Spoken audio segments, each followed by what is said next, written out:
Welcome back, guys, to another video of Nighthawk. Today we're gonna be reacting to the Repairman horror story. So without further ado, if you guys are new to the channel, make sure to like, comment, share, and subscribe, and enjoy the video. October 10th, 1999 was just another ordinary Sunday around our house. After the four of us returned from morning services, I helped Erin, my beautiful wife, finish preparing the last few sides for lunch. That's what our husband Just before should noon, do. the children were called to the table, and as usual, a great meal was had. When we were all satisfied, the kids ran off to do their thing, and I assisted Erin in cleaning the table. Once I had completed my husbandly duties, I slipped away to the living room to nap for the few hours. Around 3:45, I was awakened by a phone call from my grandmother, Annie, my dad's mother and the only remaining grandparent or parent on either side of my family. She had raised myself and my sister after our parents had passed, and we were all very close. She asked if I knew any young men that needed work as a repair maintenance man. Her last guy had gotten too old to do the work, and she needed someone new to help around the house every once in a while. I helped her out as much as I could, but between my long hours at work and driving the girls back and forth to their various school-related commitments, I couldn't be relied on to do as much as she sometimes needed. Although I had no one in mind at that very moment, I told her that I'd put the word out and get back to her the next day. My first stop was to Erin. She had nothing for me. A few calls were made to various friends, but they couldn't think of anyone. However, they promised to get back with if the situation was to change. It was a waiting game now, so I plopped myself back down in the chair and dozed off again. A knock came at the door just as I began to drift off. The interruption annoyed me, and for a second I considered not answering it. I decided to go ahead, if just to stop them from banging on the door. When I opened it, I was met by a smiling young man holding business cards. He asked if I needed him to mow the yard. I declined his offer, but just then, Grandmother Annie's request popped into my mind. He was about to walk away until I caught him and asked him if he could do basic repairs, things like fixing broken garbage disposals. When I asked this, his eyes lit up and he said yes. In fact, he had been a Mr. Fix-It in his last job, but unfortunately there was not enough work, so he was forced to fall back on lawn mowing to make ends meet. I briefly looked him over and thought about it in my head for a moment. He seemed like a nice, well-mannered kid. You never know. He said thank you, which is more than you can say about most people these days. Finally, I told him to give me a card. I might have a steady job for him. He did, and I promised to let him know in the morning. I let him go, and I returned to the house to enjoy my lazy afternoon. The next morning, I called Miss Annie, my family's name for her, to let her know I may have somebody, and I'd be sending him over that morning. When I hung up with her, I called the young man, Mark, and gave him the address. I told him he'd be doing small repairs and maintenance around my grandmother's house. At the end of each week, he was to come over to my place and I'd pay him. Once the specifics were nailed down, he thanked me and went on his way. With that out of the way, I focused on the task in front of me and put everything else out of my mind. When I returned home that day, I rang Miss Annie up to see how Mark had done. Her report of his work was encouraging. She spoke on more than one occasion of how eager he was to do well and his great attention to detail. This news was very pleasing to hear and assured me I'd made the right decision. Life would continue as normal. That Friday, Mark showed up at 6 p.m. to get his money and thank me, once again, for the opportunity. Dinner was just moments from hitting the tables, so I had to cut our talk short. I told him to come around about the same time next week, and he took off, with what I assumed was a song in his heart, a smile on his face. This routine would repeat itself for the next several months. However, as time went by, Mark's smile would fade, and his appreciation seemed to become more of an attitude of entitlement. Oh, God, he got to the point where he wouldn't even say thank you, or anything for that matter to me. He'd just snatch the money from my hand and walk away. While this behavior ticked me off, I didn't have to like him, as long as he did his job. I hadn't talked to Miss Annie for a while, so one Monday morning, I gave her a ring to see how things were going. She said all was well, but I could tell from her voice something was bothering her. After a few minutes of coaxing, she admitted that Mark hadn't been doing his job as well as he had at first. Once a month or so had passed, he began making comments about money and not getting enough work. Since I was the one paying him, she had no idea how much he was making, so she said nothing. I assured her I was paying him plenty, enough money for a full-time employee, as a matter of fact. He had no reason to complain. When she mentioned he would get angry toward her and it scared her, I became a little concerned. Just to calm her fears, I told her I would talk to him that Friday. Even after we hung up with one another, her remark about being scared continued to eat at me. Miss Annie was very special to me, and the idea of her being afraid made me mad.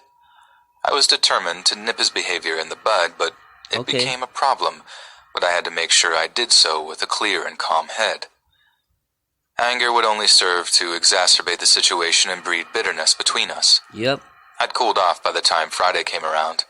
In fact, I was in a pretty good mood. Spring was just beginning to rear its head, and I was looking forward to more sunny and warm days. Mark arrived at the usual time and had the now common scowl across his face. He attempted to snatch the cash from my hand, but before he could, I stopped him and said we needed to talk. He said nothing as I spoke, just stared with an annoyed look. I finished and asked if we had a problem between us and made sure to express how serious I was. All he could say was no and assured me we were cool before he slowly reached out for the money and pulled it from my hand. This time, he at least said thank you before walking away quickly. He looks weird. He does not look like a things seemed to be clearer, if not better. I wouldn't know for sure until I spoke to Miss Annie that Monday, but I felt optimistic about it. Things at work were very hectic that Monday, so I wasn't able to call Miss Annie until later in the day. Strangely, I got no answer, but figured she was out or busy and I could try again later. Guys, that is a bad sign. Work got busy again, and it was not until I clocked out that I could call her back. Once again, no answer came, but I decided to let it go until the next day. She didn't answer. Now I was becoming scared. So I contacted the police and asked if they could do a wellness check. Miss Annie was almost 80 by then, and the chance of falls were high in people that age. I was told they would, and to call back in a few hours. However, it was they who called me back. The tone of the officer's voice uneased me, and he seemed to be dragging out things. This made me mad.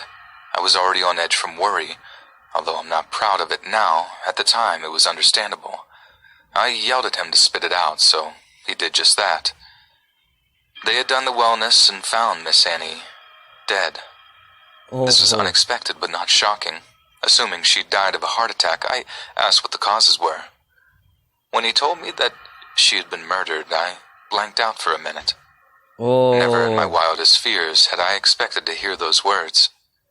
He had to yell out a few more times before I responded, and even then, I felt like I was in a fog. Oh, God. This stuck with me for about an hour, but why will you once I had to murder tell my her? family the news, the weight of it knocked me back into reality.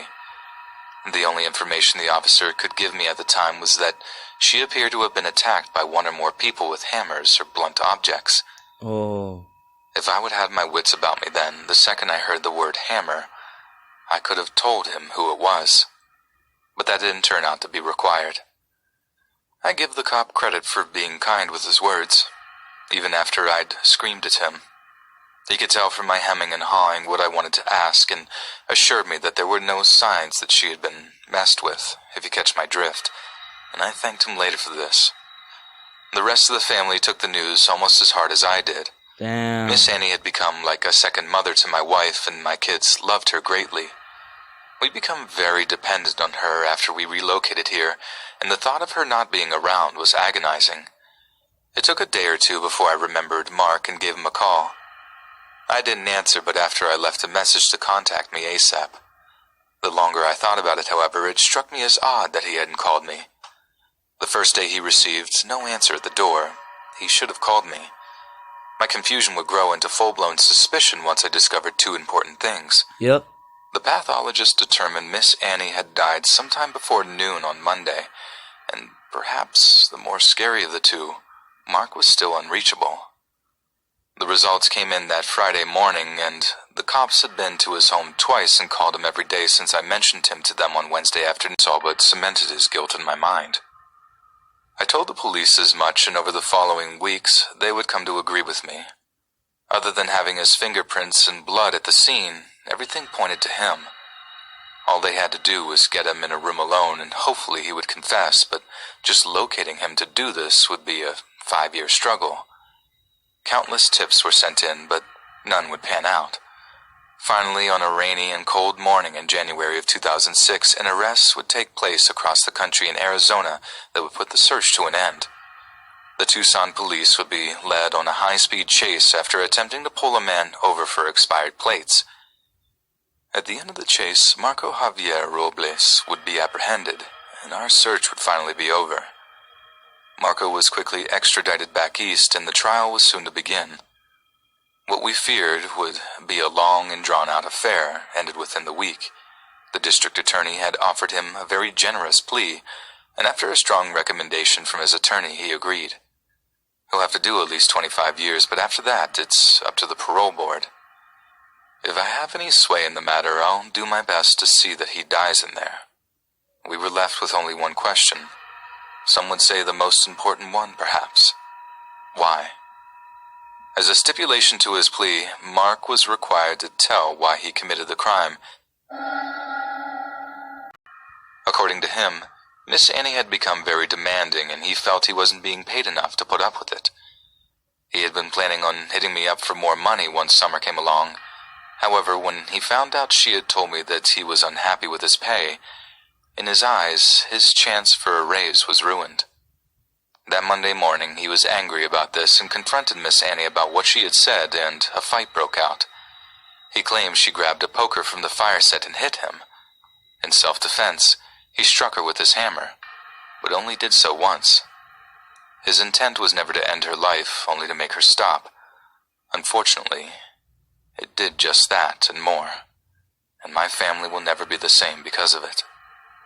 A less rational man than myself would probably put some, if not all, the blame onto myself for hiring the guy. Yep. I, however, am not that man. It is his fault. No one else but Mark is responsible for Miss Annie's death. Any other conclusion would be foolish and a desecration to her memory. If there is anything I would say I feel guilty about, it would be that my children weren't able to spend as much time with her as I did growing up. A better example of selfless love and kindness never existed, and I savor every memory I have of her. I hope I can live up to her example and teach my children to be half the human being she was. Guys, this is the end of the video. If you guys like it, please like, share, comment, subscribe about it. And I see you tomorrow in a funny Saturday. Goodbye.